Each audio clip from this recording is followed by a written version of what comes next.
যখনই বন্ধুরা মিলে বসবেন, চা খেতে বসবেন, কফি খেতে বসবেন, অলওয়েজ দিনই আলাপ করবেন, দুনিয়াবি আলাপ কম করবেন, দুনিয়াবি আলাপ বেশি করবেন না, প্রয়োজন যতটুকু এতটুকু দিনই আলাপ করবেন।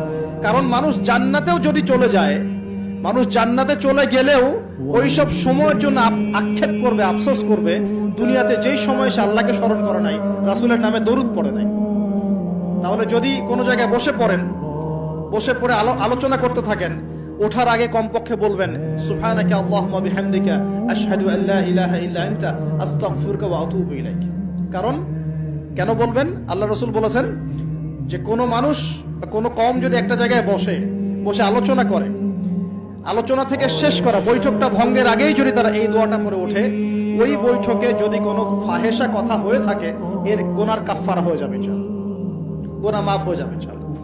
আর যদি ওই বৈঠকে ভালো কোনো কথা হয়, ওই কথাগুলো কিয়ামতের মাঠে তার জন্য দলিল হবে ইনশাআল্লাহ।